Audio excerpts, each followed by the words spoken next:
ఇప్పటిదాకా మాన్స్టర్వర్స్ మీద చాలా వీడియోస్ చేశాను. ఆ వీడియోస్కి సంబంధించిన ఒక సపరేట్ ప్లేలిస్ట్ కూడా మన ఛానల్లో పెట్టాను. సో కొత్తగా ఈ వీడియో చూస్తున్న వాళ్ళకైతే మాత్రం మాన్స్టర్వర్స్ లో చాలా అన్ఆన్సర్డ్ క్వశ్చన్స్ ఉంటాయి అండ్ చాలా టైటన్స్ యొక్క ఆరిజిన్స్ తెలియకపోవచ్చు. సో మాన్స్టర్వర్స్ ప్లేలిస్ట్ లింక్ కింద కామెంట్ సెక్షన్ లో పిన్ చేసి పెడతాను. మీకు అన్ని డౌట్స్ కూడా క్లారిఫై అయిపోతాయి. ఇవాళ వీడియోలోని ఈ మాన్స్టర్వర్స్ టైమ్ లైన్ అనేది ఎక్కడ నుండి మొదలైంది, ఇప్పటిదాకా ఎక్కడి వరకు కంటిన్యూ అవుతుంది, ఇదంతా కూడా క్లారిటీగా ప్రతిదీ కూడా మీకు వివరిస్తాను, అన్ని ఈవెంట్స్ కూడా. దీంట్లో మీరు ముఖ్యంగా మాన్స్టర్వర్స్ ఫిల్మ్స్ చూస్తే సరిపోదు, మోనార్క్ సిరీస్ గురించి కూడా చాలా వరకు ఆన్లైన్ లో మీరు ఎక్కడ వెతికినా ఈ టైమ్ లైన్ అటాచ్ చేసి కంప్లీట్ గా చూపించారు. కాబట్టి Godzilla x Kong the new empire film వచ్చేలోపు మీకు ఈ వీడియో బాగా యూజ్ అవుతుందని నేనైతే అనుకుంటున్నాను. మరి ఈ వీడియో మీలానే చాలా మందికి యూజ్ అవ్వాలంటే లైక్ చేసి సపోర్ట్ చేయండి. ఇక వీడియోలోకి వెళ్ళిపోతాం. అయితే ఇక ఈ ఎర్త్ అనేది ఈ మాన్స్టర్వర్స్ యూనివర్స్ లోని హ్యూమన్స్ కి చెందింది కాదు, టైటన్స్ కి చెందింది. అవి ఎప్పటి నుండో ఇక్కడ రూల్ చేస్తూ ఉన్నాయి, కాకపోతే హైబర్నేషన్ లోకి వెళ్ళిపోయాయి. పోతే స్టార్టింగ్ టైమ్ లో 1943 లోని యూఎస్ నేవల్ షిప్ అయితే మాత్రం డిస్ట్రాయ్ అయిపోతుంది అనమాట. సో దీనికి కారణం అయితే ఐరన్ డ్రాగన్ అనే ఒక టైటన్. ఆ షిప్ లోనే అందరూ చచ్చిపోతారు ఆ ఐరన్ డ్రాగన్ అటాక్ వలన, కానీ ఒక్క బిల్రాండా మాత్రమే బతుకుతాడు. మోనార్క్ లెగసీ ఆఫ్ మాన్స్టర్స్ లో మనకి చూపిస్తారు, కాకపోతే కొద్దిగా నాన్ లినియర్ గా చూపించడం కన్ఫ్యూజ్ అవుతారు చాలా మంది. ఇక ఆ తర్వాత 1944 లోని Kong Skull Island starting scene లో అయితే మాత్రం వరల్డ్ వార్ 2 టైమ్ లైన్ లోని ఇద్దరు ఫైటర్ పైలట్స్ అయితే మాత్రం వాళ్ళిద్దరు డాగ్ ఫైటింగ్ లోని ఎంగేజ్ అయ్యి ఈ స్కల్ ఐలాండ్ లో పడతారు. American pilot Hank Marlow and Japanese pilot అయిన గన్పై ఇకారి. పోతే వీళ్ళు దగ్గర నుండి హ్యాండ్ టు హ్యాండ్ ఫైట్ చేస్తున్నప్పుడు ఆ స్కల్ ఐలాండ్ లో వచ్చిన కాంగ్ ని చూస్తారు. సో మొత్తానికి వాళ్ళైతే స్కల్ ఐలాండ్ లోనే ఇరుక్కుపోతారు. ఆ తర్వాత ఇయర్ కంటిన్యూషన్ అయితే మళ్ళీ 1952 Monarch Legacy of Monsters time line లోనైతే మాత్రం కల్నల్ లీషా అయితే మాత్రం డాక్టర్ కేకో ఒక సెపరేట్ రీసెర్చ్ కి గార్డ్ గా అయితే మాత్రం సైన్ చేయబడతాడు, ఫిలిప్పీన్స్ లో ఉండే అన్యూజువల్ రేడియేషన్ ని చెక్ చేయడానికి. అయితే వాళ్ళు ఫారెస్ట్ లోని బిల్రాండాని కలుసుకుంటారు. ఇతనే ఆ 1943 లోని ఐరన్ డ్రాగన్ వల్ల డిస్ట్రాయ్ అయిపోయిన షిప్ లో మిగిలి ఉన్న ఒకే ఒక్క సైలర్ అనమాట. సో అతను తన షిప్ దగ్గరికి వీళ్ళిద్దరిని తీసుకువెళ్తాడు. అక్కడ వీళ్ళు మళ్ళీ ఆ ఐరన్ డ్రాగన్ ని చూస్తారు. అక్కడితో ఈ మాన్స్టర్ ఎగ్జిస్టెన్స్ గురించి వీళ్ళకి తెలిసిపోతుంది. మోనార్క్ ఆర్గనైజేషన్ స్టార్ట్ అవ్వడానికి మెయిన్ స్టోరీ ఇక్కడ నుండే స్టార్ట్ అవుతుంది. ఆ తర్వాత 2 ఇయర్స్ తర్వాత 1954 లో అయితే మాత్రం ఒక న్యూక్లియర్ సబ్మెరీన్ అయితే మాత్రం సముద్రంలో అడుగుకి లోపలికి వెళ్ళడం వలన క్రియేట్ అయిన రేడియేషన్ వలన దేన్నో గాఢ నిద్ర నుండి వాళ్ళు లేపినట్టు గ్రహిస్తారు. చాలా రేడియేషన్ క్రియేట్ అవుతుంది. సో అది గాడ్జిల్లా బయటకు వచ్చినట్టు కొన్ని ఫుట్ ప్రింట్స్ ని వదిలేసి కూడా వెళ్తుంది. సో 2 ఇయర్స్ ముందు నుండి వీళ్ళు రీసెర్చ్ ని స్టార్ట్ చేస్తారు కదా, ఆ ఫుట్ ప్రింట్స్ ని వీళ్ళు గమనిస్తారు. సో లీషా అయితే యుఎస్ మిలిటరీ జనరల్ కి చూపిస్తాడు. సో యుఎస్ మిలిటరీ అయితే మాత్రం దీనికి ఒప్పుకుంటుంది. వాళ్ళు ఒక న్యూక్లియర్ బాంబ్ ని తయారు చేస్తాం, సో దాంతో మీరు గాడ్జిల్లాని దగ్గర నుండి స్టడీ చేయొచ్చు అని చెప్తారు. వీలైతే గాడ్జిల్లాని ఆ టైటన్స్ తో మనం ఎలా కలిసి బ్రతకాలని చెప్పి ఆలోచిద్దాం అనుకుంటారు. కానీ యుఎస్ మిలిటరీ ఈ న్యూక్లియర్ బాంబ్ ని డైరెక్ట్ గా గాడ్జిల్లాని లేపేయడానికి వాడుకుంటారు. జాపనీస్ ఫిల్మ్స్ లోని గాడ్జిల్లా ఆరిజిన్ అయితే ఆపెన్హైమర్ క్రియేట్ చేసిన ఆ న్యూక్లియర్ బాంబ్ వలన ఈ మాన్స్టర్ క్రియేట్ అవుతుంది. కానీ ఇక్కడ ఈ అమెరికన్ ఫిల్మ్స్ లో ఆ న్యూక్లియర్ బాంబ్ ని ఈ గాడ్జిల్లాని చంపడానికి వాడుకుంటారు. దీని గురించి మనం ఇదివరకే గాడ్జిల్లా ఆరిజిన్ వీడియోలోని డిస్కస్ చేసాం. సో న్యూక్లియర్ స్ట్రైక్ తర్వాత మోనార్క్ ఆర్గనైజేషన్ కి బ్లాంక్ చెక్ ఇస్తారు. ఇలాంటి టైటన్స్ ఎన్ని ఉంటే వెంటనే అన్నీ కనుక్కొని ముగించేయండి అని చెప్పి. తర్వాత ఎలాంటి రిపోర్ట్స్ రాకపోవడం వలన టైటన్స్ పని అయిపోయింది, ఇక వీళ్ళకి డబ్బులు ఇవ్వకర్లేదని చెప్పి ఫండ్స్ ఆపేస్తారు. కానీ తర్వాత మళ్ళీ జపాన్ లో ఇలాంటి రేడియేషన్ సిగ్నల్స్ రావడాన్ని బిల్రాండా గమనిస్తారు. సో వీళ్ళిద్దరూ కలిసి జపాన్ కి వెళ్తారు. అక్కడ సైంటిస్ట్ ఒక డాక్టర్ సిజుకిని మీట్ అవుతారు. ఈయనైతే మాత్రం ఒక గామా రేడియేషన్ సిమ్యులేటర్ ని క్రియేట్ చేస్తాడు. దీంతో టైటన్స్ ని మనం ట్రిగర్ చేయొచ్చు, అవి ఎక్కడున్న వాటిని కొద్దిగా బయటకు వచ్చేలాగా చేయగలం. సో ఇక్కడైతే మాత్రం దానికి రియాక్ట్ అయ్యి బయటకు వచ్చింది డైరెక్ట్ గా గాడ్జిల్లా. సో ఆ న్యూక్లియర్ స్ట్రైక్ వలన గాడ్జిల్లా చనిపోలేదని చెప్పి వీళ్ళు చూస్తారు. ఈ విషయాన్ని సీక్రెట్ గా ఉంచుదాం అనుకుంటారు. కానీ లీషా ఈ మోనార్క్ కి ఫండ్స్ వస్తాయని చెప్పి వెళ్లి జనరల్ కి చెప్పేస్తాడు. అయితే ఈ రేడియేషన్ సిగ్నల్స్, ఈ రిపోర్ట్స్ గురించి, డేటా గురించి అబ్జర్వ్ చేస్తున్నప్పుడు బిల్రాండా యొక్క హాలో ఎర్త్ థియరీ గురించి ఒక హింట్స్ అయితే మాత్రం ఇక్కడ క్లియర్ గా తెలుస్తుంది. అంటే మాన్స్టర్స్ మనకి కనిపించకుండా ఎర్త్ ని అవాయిడ్ చేసి ఎక్కడ దాక్కుంటున్నాయి, ఎక్కడ ఉన్నాయని. పోతే ఇక్కడ డాక్టర్ కేకో తనకంటూ హిరోషి అనే ఒక కొడుకున్నాడని చెప్పి ఆ సీక్రెట్ ని ఇక్కడ రివీల్ చేస్తుంది.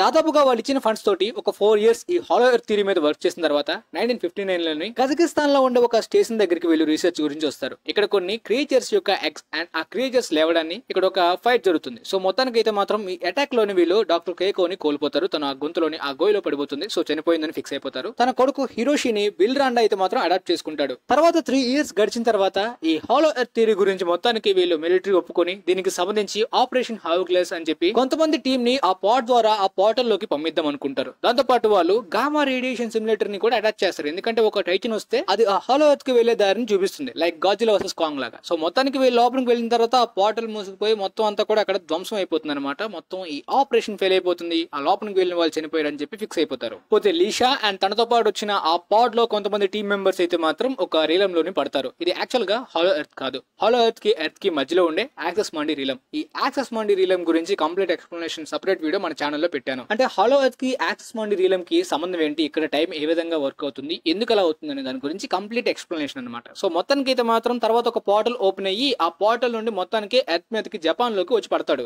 కానీ తను వచ్చిన టైంలో 1962 కాదు 1982, అంటే 20 years గడిచిపోయాయి. ఈ రీలంలోని ఆ టైం డైలేషన్ ఎలా అవుతుందనే దాని గురించి ఆ సెపరేట్ ఎక్స్ప్లెనేషన్ వీడియో చేసి పెట్టాను. ఇక ఈ సీన్ పక్కన పెట్టి 1962 తర్వాత 1973 కంటిన్యూషన్ టైం లైన్ ప్రకారం Kong Skull Island starting scene లోని ఓల్డ్ అయిన బిల్ రాండా డాక్టర్ హ్యూస్టన్ అనే ఒక కొత్తగా అపాయింట్ చేసుకున్న జియోలాజిస్ట్, ఆయన దగ్గర కూడా హాలో ఎర్త్ థియరీ ఉంటుంది, అందుకని అపాయింట్ చేసుకున్నాడు. సో వీళ్ళిద్దరు కలిసి మోనార్క్ కి ఫండ్స్ ఇవ్వండి, మేము స్కల్ ఐలాండ్ మిస్టరీని ఛేదించడానికి వెళ్తాం అని చెప్పి యుఎస్ గవర్నమెంట్ హెడ్ ని రిక్వెస్ట్ చేస్తాడు. వాళ్ళు ఒప్పుకోనప్పటికీ మొత్తానికి గట్టిగా ఒప్పిస్తాడు. పర్మిషన్ తో పాటు ఒక యుఎస్ ఆర్మీ యూనిట్ ని కూడా రిక్వెస్ట్ చేస్తాడు. దాంతో పాటు ఒక యాంటీ వార్ ఫోటోగ్రాఫర్, దాంతో పాటు ఒక ట్రాకర్, వీళ్ళందరితో కలిసి ఇక్కడికి వెళ్తాడు. ఇదంతా ఒక జియోలాజికల్ రీసెర్చ్ గురించి, మెడిసిన్స్ గురించి, ఇలాంటి వాటి గురించి అని చెప్పి అబద్ధం చెప్తారు. సో అక్కడికి వచ్చిన వాళ్ళకి కంప్లీట్ నిజం తెలియదు. మొత్తానికి డాక్టర్ హ్యూస్టన్ యొక్క hollow earth theory skull Island లోని ప్రూవ్ అవుతుంది. కానీ వెంటనే వీళ్ళు రిలీజ్ అయింది ఇది ఒక పెద్ద మాన్స్టర్స్ ఉండే, క్రియేచర్స్ ఉండే ఐలాండ్ అని చెప్పి ఇక్కడ ఒక పెద్ద ఏప్ ని చూస్తారు, అదే కాంగ్ ని. ఈ కాంగ్ అటాక్ వల్ల చాలా మంది చనిపోతారు, ఒక్కొక్కరు ఒక మూలన పడతారు. సో అలా పడిన వాళ్ళు స్కల్ ఐలాండ్ పీపుల్స్ అయితే మాత్రం చూస్తారు, ట్రాకర్ అండ్ ఒక యాంటీవార్ ఫోటోగ్రాఫర్ కొంతమంది. సో వీళ్ళైతే మాత్రం ఇక్కడ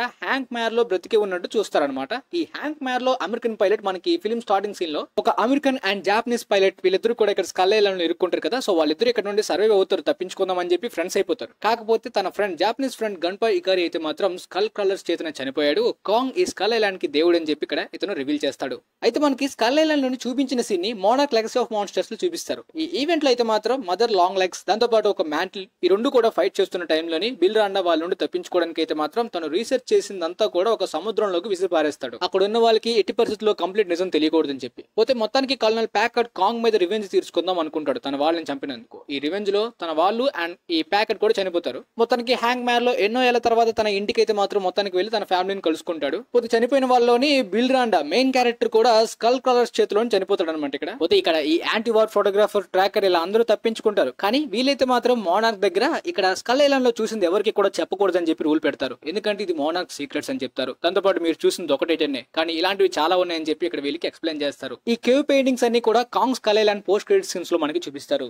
ఆ తర్వాత మొత్తానికి లీషా 1982 లోని ఆ రీలం నుండి బయటకు వస్తాడు కదా. 20 years గడిచిపోయినా ఆ రీలం లోని టైం డిలేషన్ వలన తన ఏజ్ ఏమీ మారదు. సో జపాన్ లో పడతాడు. మొత్తానికి డాక్టర్ కేకో కొడుకు, అదే బిల్ రాండా అడాప్ట్ చేసుకున్న హిరోషి రాండా పెద్దోడవడాన్ని చూస్తాడు.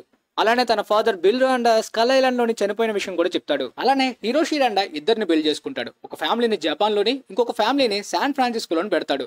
ఇక తర్వాతి టైం లైన్ 1999 లోని గాడ్జిలా స్టార్టింగ్ సీన్ లో అయితే మాత్రం మనకి ఒక యురేనియం మైన్ లో క్రియేట్ అయిన ఎర్త్ క్వేక్ లాంటిది అనమాట. మోనార్క్ సైంటిస్ట్ అయిన డాక్టర్ ఇజిరో సెరిజావా అని పిలిపిస్తారు. వాళ్ళైతే మాత్రం ఆ పిలిపినెస్ అక్కడ ఒక పెద్ద జాయింట్ స్కెల్టన్ ని చూస్తారు. వీళ్ళందరూ కూడా 1954 లోని ఆ న్యూక్లియర్ బాంబ్ ద్వారా చనిపోయిన టైటన్ ఇదేనేమో అని చెప్పి అనుకుంటారు. కానీ ఇది అంతకన్నా ఓల్డ్ అని చెప్తారు సెరిజావా. రెండు పెద్ద స్పోర్ట్స్ ని చూస్తారు. ఒకటి హ్యాచ్ అయిపోయింది, ఇంకొకటి అయితే మాత్రం రివర్ కి, అదే జపాన్ కి వెళ్లే రివర్ కి అటాచ్ అయినట్టు ఉంటుంది. అవే ఈ ఫిలిం లో చూపించే 2 మీటర్స్ అనమాట. వీటి హైబర్నేషన్ ప్రాసెస్ కంప్లీట్ అవడానికి 15 years పడుతుంది. కానీ ఈ 1999 లో క్రియేట్ అయిన దాని వల్ల ఆ న్యూక్లియర్ పవర్ ప్లాంట్ మొత్తం బ్లాస్ట్ అయిపోతుంది. దాంట్లోని మిసెస్ బ్రోడీ చనిపోతారు.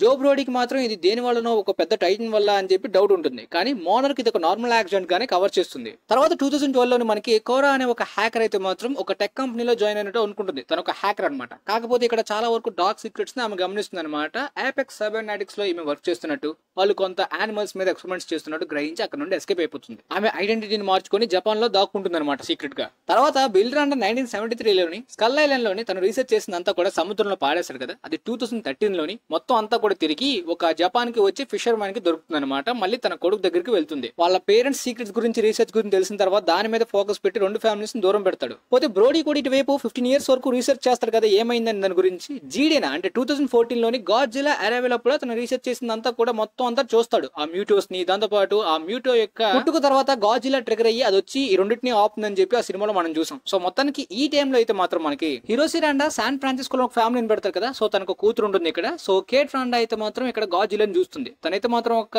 స్కూల్ బస్ లో పిల్లల్ని కాపాడాలనుకుంటుంది. గాడ్జిలా వల్ల ఆ బస్ కింద పడి పిల్లలందరూ చనిపోతారు. సో చాలా దారుణమైన ఇన్సిడెంట్. కేట్ రాండాకి అప్పటి నుండి గాడ్జిలా బ్యాడ్ ఇంప్రెషన్. తర్వాత వాళ్ళ ఫాదర్ ప్లేన్ క్రాష్ లో చనిపోయిందని తెలుస్తుంది. జపాన్ లో ఉన్న సెకండ్ హౌస్ కి వెళ్దాం అని చెప్పి వెళ్తుంది. అక్కడ వెళ్ళిన తర్వాత తన ఫాదర్ కి ఇంకొక సెకండ్ ఫ్యామిలీ ఉందని చెప్పి ఆమె రిలీజ్ అవుతుంది. కొంత ఆర్గ్యుమెంట్ తర్వాత తన ఫాదర్ సీక్రెట్స్ గురించి తన స్టెప్ బ్రదర్ తో కలిసి తెలుసుకుందాం అనుకుంటుంది. పోతే ఏపెక్స్ ఏపెక్స్ సైబర్నాటిక్స్ నుండి హ్యాకర్ గా తప్పించుకున్న కోరా మేఘా నేమ్ మార్చుకుంటుంది. సో వీళ్ళకి హెల్ప్ చేస్తానని చెప్పి వాళ్ళకి దొరికిన డీటెయిల్స్ ని డీకోడ్ చేస్తుంది. దాంతో అదంతా కూడా ఆన్లైన్ లో ఎక్స్పోజ్ అవుతుంది. వెంటనే మోనార్క్ గూన్స్ ని పంపించి వీళ్ళని కిడ్నాప్ చేస్తారు. పోతే కేట్ రాండా స్టెప్ బ్రదర్ అయిన క్యాంటారో అయితే మాత్రం వాళ్ళ ఫాదర్ సీక్రెట్ ఫైల్స్ లోని కల్నల్ లీషా గురించి చూస్తాడు. సో సీక్రెట్ గా బతుకుతున్న కల్నల్ లీషా ఇంకా బ్రతికే ఉన్నాడని చెప్పి అక్కడికి వెళ్తారు వీళ్ళు తప్పించుకుని.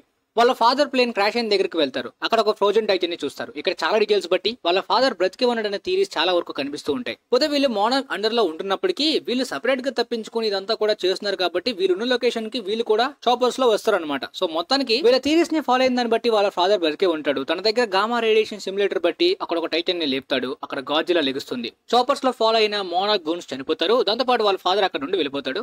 ఆ తర్వాత కజకిస్తాన్ పవర్ ప్లాంట్ దగ్గరికి వీళ్ళు మళ్ళీ తిరిగి వెళ్తారు. ఇక్కడే మనకి కేకో చనిపోయింది కదా, వీళ్ళు డ్యూయల్ తో కలిసి వస్తారనమాట. ఇక్కడ యాక్చువల్ గా ఈ హాలో ఎర్త్ గురించి అయితే మాత్రం దీన్ని అసలు గాడ్జిలాకి హెల్ప్ చేద్దాం అనుకుంటున్నాను, కానీ హాలో ఎర్త్ సర్ఫేస్ వరల్డ్ లో లేకుండా నేను చేద్దాం అనుకున్నానని చెప్పి షా ఇక్కడ కేట్ కి ఎక్స్ప్లెయిన్ చేస్తూ ఉండగా మొత్తం అదంతా కూడా బ్లాస్ట్ అయిపోయి వీళ్ళు మళ్ళీ అక్కడే పడిపోతారు. సో కేట్ ఒప్పుకోదు, ఆ బలవంతం చేస్తుంది. దాన్ని కాపాడడానికి షా కూడా లోపలికి దూకేస్తాడు అనమాట. సో ఇలా వెళ్ళిన వీళ్ళందరూ కూడా ఒక్క ప్లేస్ నుండి మొత్తానికి కేకోని కలుసుకుంటారు. ఎగ్జాక్ట్ గా షాలానే ఈ రీలంలోని కేకో కూడా ఆల్మోస్ట్ 60 years వరకు ఇరుక్కుంటుంది అనమాట. అందుకనే ఏజ్ అవ్వదు. సో మొత్తానికి వీళ్ళందరూ కూడా కలుసుకుంటారు. ఇక్కడ ఉన్న దాని గురించి యాక్సెస్ మండి రిలం గురించి తెలుసుకుంటారు. ఇక్కడ టైం ఎలా వర్క్ అవుతుందని చెప్పి. సో మొత్తానికి అయితే మాత్రం ఇంతకు ముందు షా తప్పించుకున్న ఆ పోర్టల్ దగ్గరికి ఆ పాట్ దగ్గరికి వచ్చేస్తారనమాట. ఇక్కడికి గాడ్జిలా వస్తుంది, ఆ పోర్టల్ ఓపెన్ అవుతుంది. కానీ మొత్తానికి వీళ్ళు వెళ్తుంటప్పుడు షా వీళ్ళని సాక్రిఫైస్ చేసి తను వదిలేసి వీళ్ళని పంపించేస్తాడనమాట. వీళ్ళు 2017 అంటే 2 years గడిచిపోతుంది వీళ్ళు బయటకు వచ్చే లోపు. సో మొత్తానికి ఈమె ఏజ్ మాత్రం అప్పటికి ఇప్పటికి మారదు కదా. సో పెద్దయిన తన కొడుకు హిషిరో రాండాని చూస్తుంది. దాంతో పాటు అక్కడ షా చనిపోయాడా బ్రతుకున్నాడు అనేది మనకి చూపించలేదు. వీళ్ళు వచ్చిన దగ్గరికి ఇక్కడ మోనార్క్ బేస్ ఉండాలి. కాకపోతే ఈ స్కల్ ఐలాండ్ దగ్గర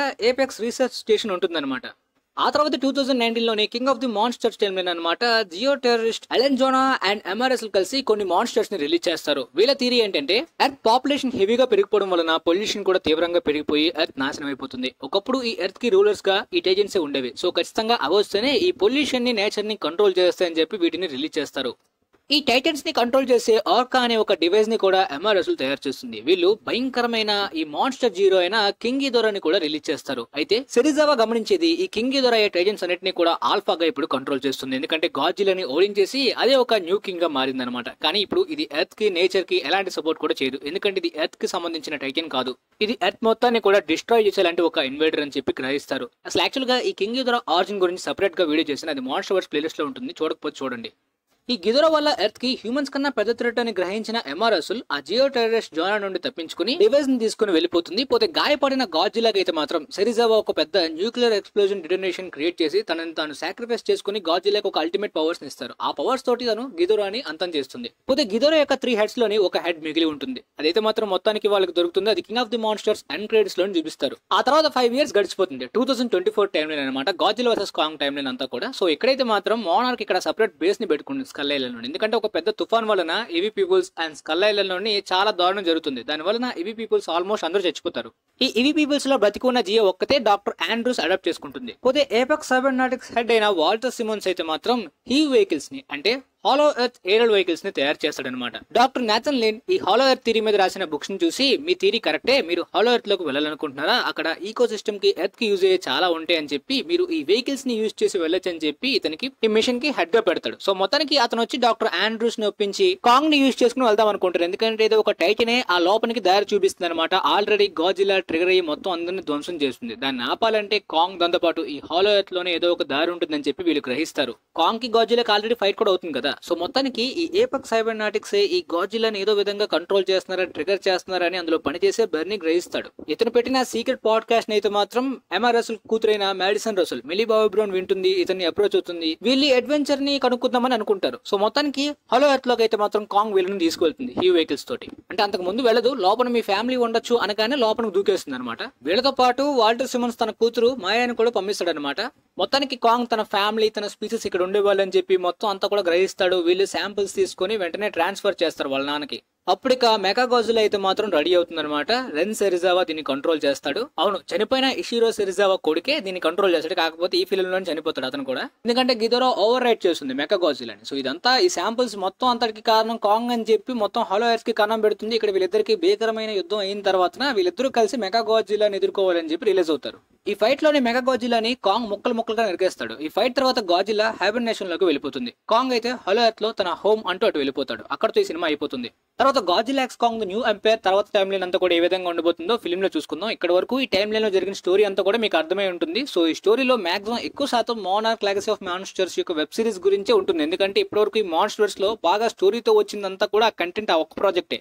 అఫ్ కోర్స్ తర్వాత కాంగ్ గాజిల్లా ఇవి కూడా చాలా మంచి స్టోరీతో వచ్చాయి అనుకోండి. కాకపోతే ఎక్కువ డిషుమ్ అనమాట రిమైనర్ ఫిల్మ్స్. సో మరి అప్కమింగ్ ఫిల్మ్ గురించి మీకు అర్థం కావాలంటే ముఖ్యంగా మోనార్క్ ఎక్కువ చూడాలి. సో మీరు ఆ సిరీస్ చూడకపోయినా చూసినా సరే అర్థం కాకపోయినా ఈ వీడియో మీకు యూజ్ అయింది అనుకుంటున్నాను. మరి తర్వాత ఫిల్మ్ లో ఏం జరుగుతుందో తర్వాత ఫిల్మ్ చూసిన తర్వాత మాట్లాడుకుందాం. మీకైతే వీడియో క్లారిటీగా అర్థమైతే మీ ఫ్రెండ్స్ కి కూడా షేర్ చేసి సపోర్ట్ చేయండి. And thanks for watching.